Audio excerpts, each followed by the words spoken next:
리걸마인드 연구소입니다. 조국 민정수석이 청와대의 특별 감찰, 이것을 청부 특별 감찰, 이런 식으로 이야기를 했습니다. 그것을 먼저 살펴보기로 하죠. 청와대에서 공직감찰반이라고 특별감찰반의 이름을 바꾸었는데, 이 감찰반의 업무 내규가 여태 없다가 최초로 업무 내규를 작성했습니다. 전체 21개조로 되어 있습니다. 그 중에 제일 첫머리에 나오는 첫 번째 내용, 그러니까 보통 법조문 같으면 제1조, 여기에 해당하는 내용이 다음과 같습니다. 특감 반장에 의한 내부 통제를 강화하겠다. 감찰 개시 전 감찰 반장의 승인을 받도록 하여 청부 조사 등 비위 행위의 소지를 사전에 봉쇄하겠다. 이 청부 조사라는 용어를 잘 생각해 두기 바랍니다. 아주 특이한 그런 표현이지요. 그 다음으로 감찰 결과에 대한 이첩 처리 절차 및 이첩된 사건의 진행 사안에 대한 감찰 반원의 관여 금지를 명문화하여 청부조사 등 비리 발생의 위험을 억제하겠다. 이것이 민정수석실 특별감찰반 쇄신안이다 해서 2018년 12월 14일 조국 민정수석이 발표한 내용입니다.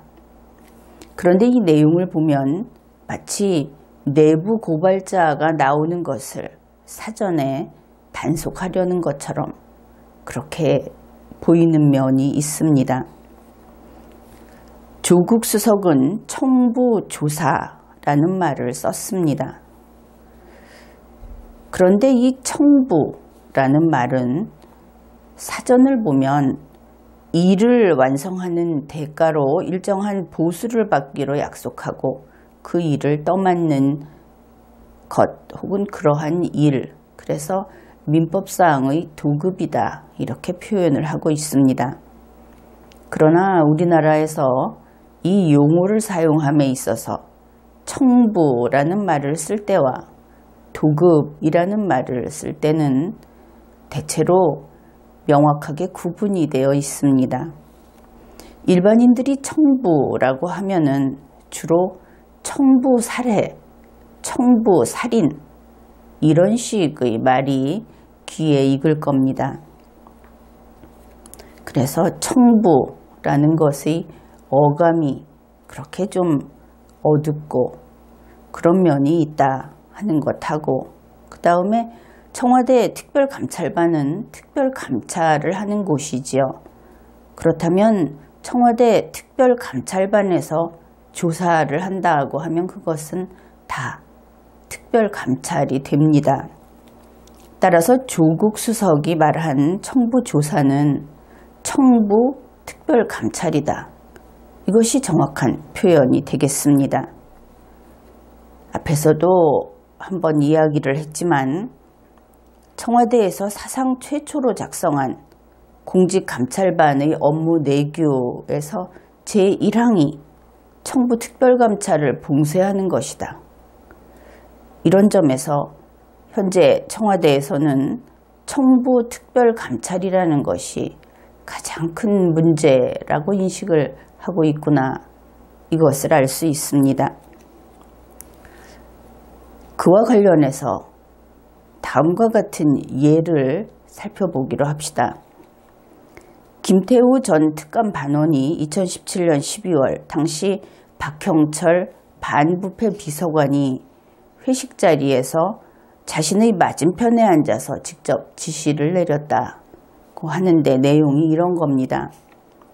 비트코인 광풍이 불 당시 이를 잠재우기 위해서 참여정부 출신 인사들이나 암호화폐 관련자들에 대해서 조사를 해서 보고서를 올려라. 수사가 이루어져서 비트코인 업체를 처벌할 수 있을 만큼 되면 1계급 특진을 해준단다. 조국 수석님의 지시다. 조국 수석님이 1계급 특진을 해준다고 했다. 이것은 중앙일보 2018년 12월 19일자 뉴스를 참조하면 되겠습니다. 이 예를 한번 볼 때 어떻습니까? 조사를 하고 그러니까 특별 감찰을 하고 그들의 용어에 의하면 그런 다음에 거기에 대한 보고서를 제출하고 그 다음에 일정한 그 일의 완성이 무엇이냐 하면 여기에서 일의 완성이다 하는 것은 수사가 이루어져서 비트코인 업체를 처벌할 수 있게 되는 것 앞에서 그 도급의 정의에서 보았을 겁니다. 그것이 완성이고 그러면 대가가 무엇인가? 대가는 조국 수석이 1계급 특진을 해준다 하는 것이 대가다. 이것을 알 수 있습니다. 그러면 이 뉴스에서 청부 특별 감찰을 지시한 사람이 누구냐? 그것은 조국 민정수석이 분명하죠. 바로 이와 같은 것을 청부 특별 감찰이라고 하는 것이다. 그것을 알 수 있습니다. 조국 수석은 앞으로는 청와대에서 이러한 청부 특별 감찰을 없애기 위해서 예방하기 위해서 노력을 하겠다 그렇게 말을 했는데 이미 수많은 청부 특별 감찰이 벌어졌다. 그런 것이 현재 우리 국민들이 알고 있고 또 그렇게 의심하고 있고 한 그런 사실입니다. 이미 나와 있는 사건도 제법 되고 그렇죠. 그러면 청와대에서 방금 조국 수석이 한 그것이 바로 청부특별 감찰이다. 조국 자신이 그것을 지시한 것이다. 이렇게 이야기를 했는데 청와대에서 청부특별 감찰을 지시할 수 있는 용의자들, 왜냐하면 이것은 범죄입니다. 이 용의자들은 얼마나 될 것인가? 그것을 우리가 수학 시간에 하듯이 경우의 수를 따져가면서 찾아보기로 하죠.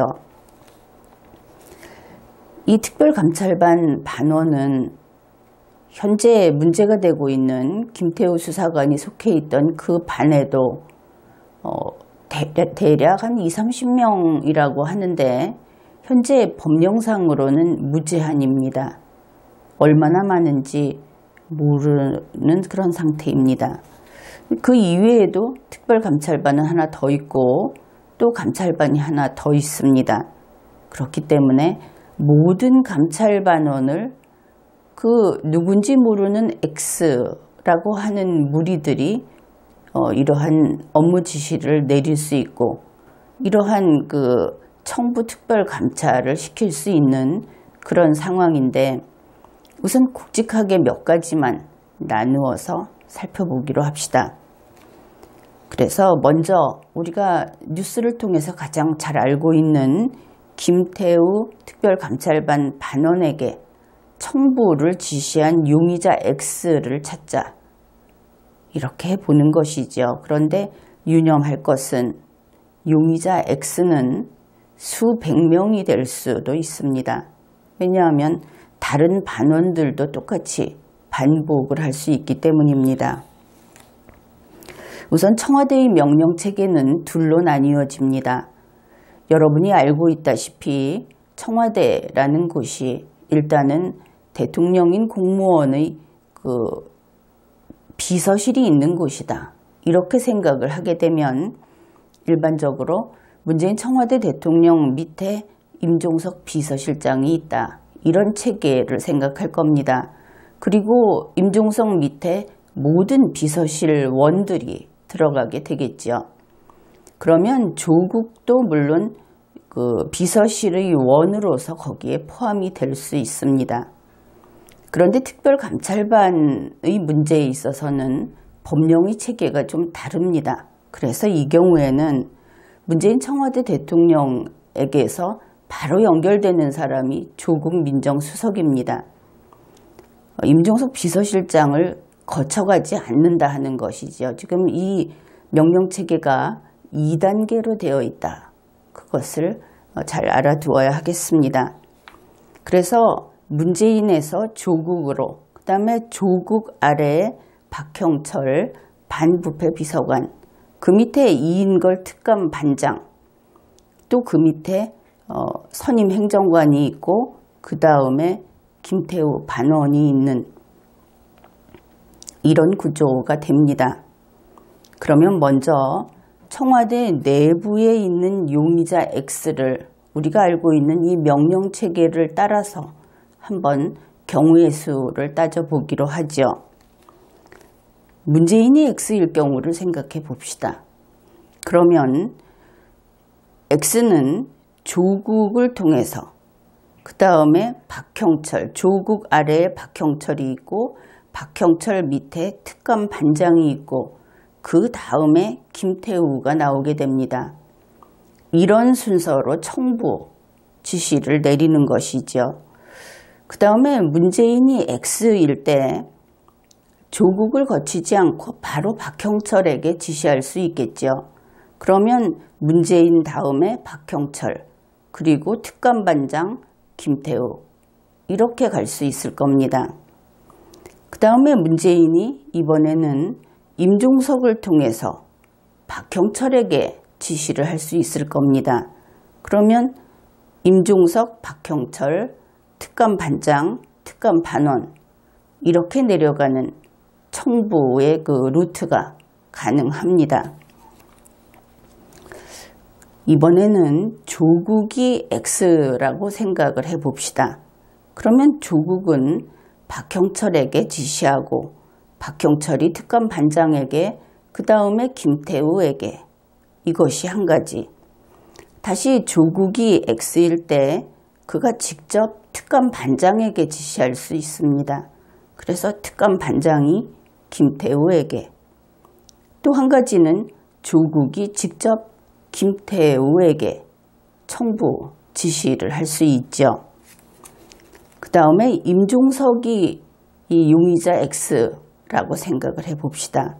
그러면 임종석이 박형철을 통해서 특감 반장과 그 다음에 김태우에게 지시를 할 수 있고, 그 다음에 임종석이 특감 반장에게 직접 해서 특감 반장이 김태우에게 지시를 할 수 있습니다. 이것이 위에 문재인이 X가 있으면서 임종석이 X 그 다음에 오는 경우하고는 경우가 달라지기 때문에 각각 다른 경우의 수로 헤아려 주어야 하는 겁니다. 그래서 임종석이 특감반장, 특감반원 김태우에게 하는 게 있고, 그 다음에 임종석이 직접 김태우에게 지시할 수 있겠죠. 그 다음에는 박형철이 용의자 X인 경우가 있을 겁니다. 박형철이 특감반장에게, 그리고 특감반장이 김태우에게, 또 박형철이 용의자 X일 때 직접 김태우에게 이러한 청부 지시를 할 수 있을 겁니다. 그 이외에 이러한 명령체계 중에 또 다른 상위에 있는 누군가가, 수석들도 많이 있고 하니까 그러한 청와대 내부의 X가 용의자 X다. 그러면 그가 특감반장을 통해서 김태우에게 청부 지시를 내리는 것이 가능합니다. 그 다음에 물론 청와대 내부의 X가 김태우에게 직접 지시할 수도 있겠죠. 이렇게 크게 청와대 내부에서 명령체계를 따라서 움직인다고 했을 경우를 살펴보았고, 이번에는 청와대 외부에서 이들에게 접촉을 할 수 있다 하는 것을 생각해 보아야 합니다. 그러니까 민주당이라든지 널리 알려져 있는 캠코더, 이들이 용의자 X일 경우를 생각해 볼 수 있습니다. 이들이 문재인에게, 그러니까 이번에는 용의자 X가 문재인보다 앞에 있는 것이죠. 이들이 문재인에게 청구를 해가지고 문재인이 조국에게, 그 다음에 박형철, 특감반장, 김태우, 이렇게 갈 수 있습니다. 또한 용의자 X가 문재인을 통한 다음에 박형철, 특감반장, 김태우, 또 용의자 X가 문재인을 통한 다음에 이번에는 임종석, 박형철, 특감반장, 김태우 이렇게 청부 지시를 내려보낼 수 있습니다. 청와대 외부의 용의자 X가 조국에게 접근을 할 수 있겠지요. 그래서 용의자 X, 조국, 박형철, 특감반장, 김태우 용의자 X, 조국, 특감반장, 김태우 용의자 X, 조국, 김태우 이런 청부 루트 또한 가능합니다. 이번에는 청와대 외부의 이러한 용의자 X가 임종석에게 접근했을 경우를 생각해 봅시다. 그러면 용의자 X, 임종석, 박형철, 특감반장, 김태우 용의자 X, 임종석, 특감반장, 김태우 용의자 X, 임종석, 김태우 그 다음에 용의자 X가 직접 김태우에게 청부 지시를 할 수 있습니다. 지금까지 알려진 사건들은 그저 스스로 밝힌 것이라든지 어쩌다 보니 나온 것들인데 정상적으로 처리된 그러한 임무수행 건수를 따져본다면 이 모든 경우의 수가 대부분 살아서 작동을 했을 수도 있다. 그런 부분은 우리가 정상적인 추론을 할 수 있는 겁니다. 그 다음으로 이번에는 정부 내부에 용의자 X가 있을 경우 이때는 캠코더들의 권력 싸움, 자리 싸움이 개입이 되는 그런 경우가 될 겁니다. 이 용의자 X가 문재인에게 접근을 했을 때 X에서 문재인, 조국, 박형철, 특감반장, 김태우 X에서 문재인, 박형철, 특감반장, 김태우 다시 X에서 문재인, 임종석, 박형철, 특감반장, 김태우 이런 청부 루트가 가능합니다.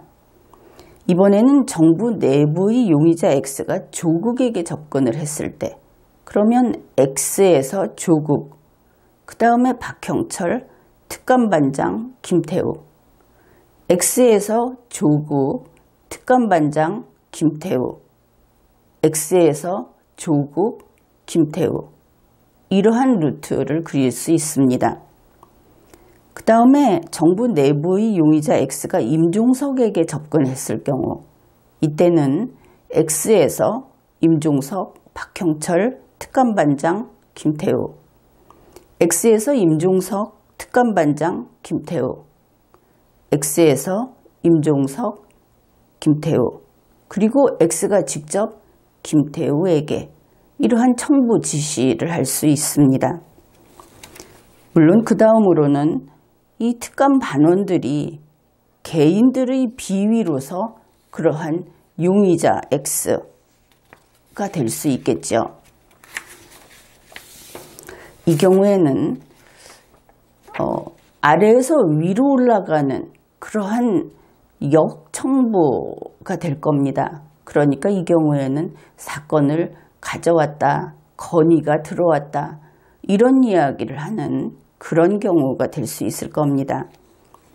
그래서 오히려 X가 이 경우에 조국에게 접근을 할 수 있다 하는 것이죠. X에서 조국, 박형철, 특감반장, 김태우 다시 내려오는 겁니다. 자기 자신에게. X에서 조국, 특감반장, 김태우 X에서 조국 그리고 다시 특감반원 김태우 마찬가지로 이 X가 임종석에게 접근할 수 있겠죠. X에서 임종석, 박형철, 특감반장, 김태우 X에서 임종석, 특감반장, 김태우 X에서 임종석, 김태우 이렇게 될 겁니다. 이 경우에 문재인 청와대 대통령에게 직접 올라가는 그런 경우는 제외시켰습니다. 따라서 청와대의 청부 특별 감찰은 조국 민정수석 아래에 있는 3개의 감찰반 전 인원에서 앞에서 우리가 살펴본 그러한 각각의 청부 지시 루트, 그러한 경우의 수 모두를 합친 그런 일이 반복될 수 있다 하는 겁니다. 그래서 수백 건도 현실적으로 가능하다. 그것을 우리가 추론해 볼 수 있습니다. 이번 회에는 여기까지 하겠습니다.